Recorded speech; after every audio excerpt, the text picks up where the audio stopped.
There's an undeniable sound that helped to define the golden era of funk music in the 1970s and 80s.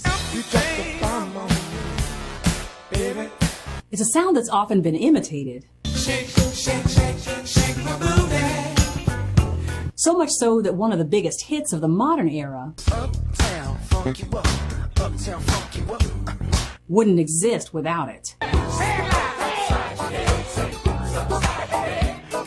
The group that created that sound hails from my hometown of Tulsa, Oklahoma, and what many people may not know is that there's a hidden nod to the city's racial history right in their name. I'm Ourstory Tucker, and this is The Breakdown.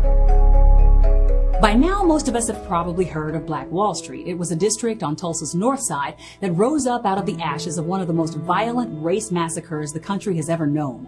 A white mob, with the backing of the police and the KKK, killed hundreds of the city's black citizens and burned down businesses, residences, and even churches after a young black man was accused of assaulting a white woman in an elevator. Now, there was always a bustling black financial district in Tulsa, Oklahoma, but it didn't earn the name Black Wall Street until black citizens rebuilt it in the wake of the race massacre that happened there in 1921. Well, three streets that were at the heart of that district would have been very familiar to the three brothers who founded a fledgling funk band that was just getting its start in 1967. Robert, Ronnie, and Charlie Wilson. North Tulsa is still home to most of the city's black residents, and that's where the Wilson brothers grew up. So when they were looking for a name for their new funk band, one of the band members jokingly suggested that they should name themselves after Tulsa's black financial district. The main artery of Black Wall Street was an avenue called Greenwood. It contained a multitude of black businesses like banks, grocery stores, and even movie theaters. Then they thought of a street called Archer, where you could find churches, nightclubs, and hotels.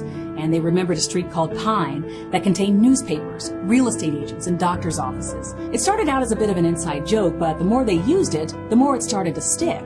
Before they knew it, the Greenwood, Archer, and Pine Band was born. Little did they know that the Gap Band would go on to become one of the most important funk bands to emerge from the 1970s, and their decision to embed their city's history into their very name means that the important legacy of Black Wall Street in Tulsa will forever be tied to a group that exemplified the ability of Tulsa's black residents to turn tragedy into triumph.